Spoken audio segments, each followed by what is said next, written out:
आणि आता बघूया देशविदेशातील आणखीन काही महत्त्वाच्या बातम्यांचा धावता आढावा। एल्गार परिषद आयोजन प्रकरणी प्रोफेसर आनंद तेलतुंबडे यांना मुंबईमधून पोलिसांनी अटक केली। पुणे सत्र न्यायालयाने तेलतुंबडेंचा अटकपूर्व जामीन नाकारला होता आणि त्यानंतर ही कारवाई करण्यात आली आहे। दरम्यान वंचित बहुजन आघाडीचे अध्यक्ष प्रकाश आंबेडकर यांनी आनंद तेलतुंबडे यांच्यावरील आरोपात कुठलंच तथ्य नसल्याचं म्हटलंय, कारण एल्गार विरोधात पहिल्यांदा तेलतुंबडेच बोलले होते असंही आंबेडकर म्हणाले। नारायण राणेंचे थोरले पुत्र निलेश राणे यांनी पुन्हा एकदा बाळासाहेब ठाकरेंवर टीका करत शिवसैनिकांना अर्वाच्य भाषेत चिथावलंय। गुरुवारी रत्नागिरीत झालेल्या जाहीर सभेत निलेश राणे यांनी पुन्हा एकदा ठाकरे कुटुंबावर अर्वाच्य भाषेत टीका केली आहे। ज्येष्ठ समाजसेवक अण्णांच्या आंदोलनाचा आज चौथा दिवस आहे, तर अण्णांचं वजन हे 3 किलो 400 ग्रामने घटलंय।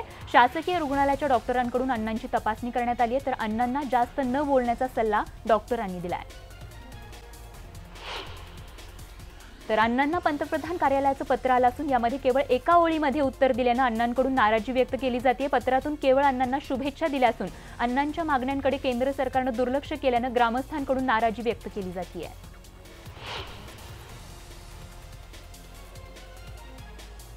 तर शिवसैनिकांबद्दल वारंवार आक्षेपार्ह विधान केल्यामुळे शिवसैनिकांनी पिंपरीतल्या वाकड पोलीस स्टेशनमध्ये निलेश राणे यांच्या विरोधात तक्रार दाखल केली आहे। त्यावरून पोलिसांनी निलेश राणेंविरोधात अदखलपात्र गुन्हा दाखल केलाय। मालेगावात गुंडांच्या टोळीने हैदोस घातलाय। 20 ते 25 गुंडांच्या या टोळकीनं केलेल्या हल्ल्यामध्ये 5 जण गंभीररित्या जखमी झाले। दरम्यान हल्लेखोरांनी परिसरातील हॉटेल्स, कार आणि रिक्षांचं देखील मोठं नुकसान केलंय। लोअर परळ पुलाच्या बांधकामासाठी पश्चिम रेल्वे मार्गावर चर्चगेट ते दादर दरम्यान आज तब्बल 11 तासांचा मेगा ब्लॉक असणार आहे। तर आज रात्री 10 ते उद्या सकाळी 9 पर्यंत चर्चगेट ते दादर दरम्यान एकही लोकल धावणार नाहीये। तर मेगा ब्लॉकच्या या कालावधीत प्रवाशांचे हाल होऊ नयेत यासाठी या मार्गावर बेस्टकडून विशेष बस चालवण्यात येणार आहे। काल सादर झालेल्या अर्थसंकल्पात रेल्वे खात्यासाठी 64,500 कोटींची तरतूद करण्यात आली असून त्यामुळे रेल्वेचा विकास होण्यास आता मदत होईल असं गोयल यांनी म्हटलंय।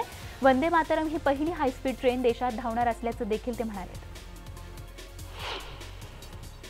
मुंबई महानगर क्षेत्रातील रेल्वे प्रकल्पासाठी अर्थसंकल्पात 743.70 कोटींची तरतूद केल्यानं अनेक रखडलेले प्रकल्प मार्गी लागण्याची चिन्ह आहे। त्यामध्ये ठाणे दिवा दरम्यान तसंच 2 जादा मार्ग आणि त्याचबरोबर कळवा ऐरोली उड्डाण मार्ग, विरार डहाणू दरम्यानच्या चौपदरीकरणाचा देखील समावेश आहे। मुंबई शहर परिवहन प्रकल्प 3अ साठी यंदाच्या अर्थसंकल्पात 50 कोटी रुपयांची तरतूद करण्यात आली, मात्र या प्रकल्पाला अद्याप कॅबिनेटची मंजुरी मिळणं बाकी आहे। वांद्रे स्थानकातील कामं आणि वांद्रे टर्मिनसच्या हेरिटेज इमारतीचं जतन करण्यासाठी 6 कोटी आणि पश्चिम रेल्वे मार्गावर रूळ ओलांडू नये यासाठी भिंत उभारण्यासाठी 26 कोटी रुपये दिले जाणार आहेत। तर उपनगरी मार्गावर 42 नवे पादचारी पूल, विविध पुलांची दुरुस्ती आणि विस्तार तसंच अंधेरी ते विरार मार्गावर धीम्या 15 डब्यांच्या लोकलसाठी प्लॅटफॉर्मचा विस्तार सोबतच पश्चिम रेल्वे मार्गावर 55 सरकते जिने आणि 100 लिफ्ट्स आदी प्रवासी सुविधांसाठी निधीची तरतूद करण्यात आली आहे।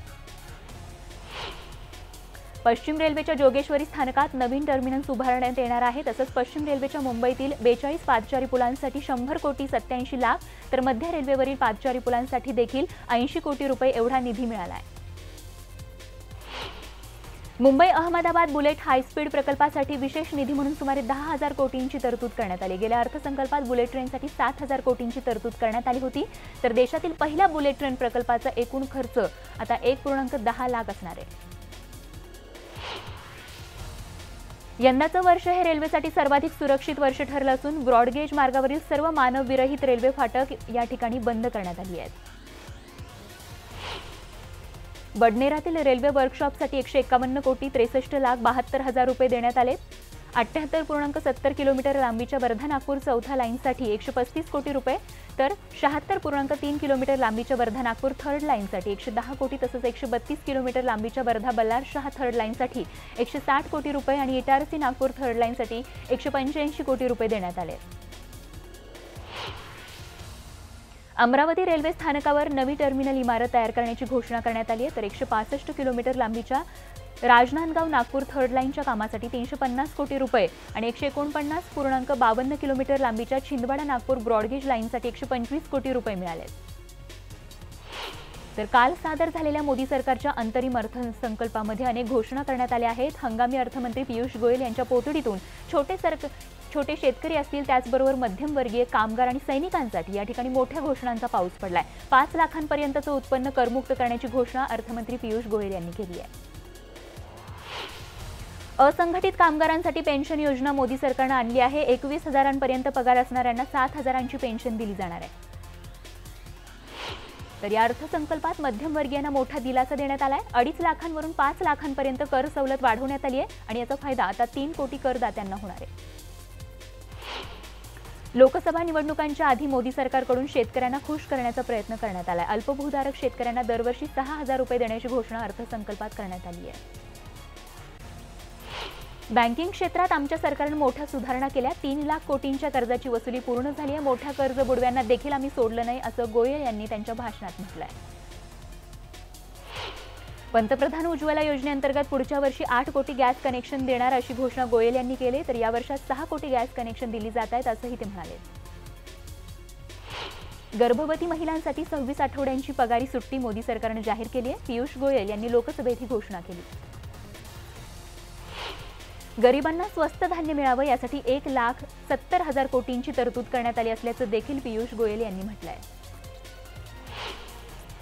प्रवाशांच्या सुरक्षिततेसाठी मध्य रेल्वेवरील लोकल, मेमो आणि डेमो गाड्यांच्या 10,349 डब्यांमध्ये सीसीटीव्ही कॅमेरे बसवण्याच्या प्रकल्पाला केंद्रीय अर्थसंकल्पात मंजुरी मिळाली आहे। या प्रकल्पाची एकूण किंमत 356 कोटी इतकी आहे।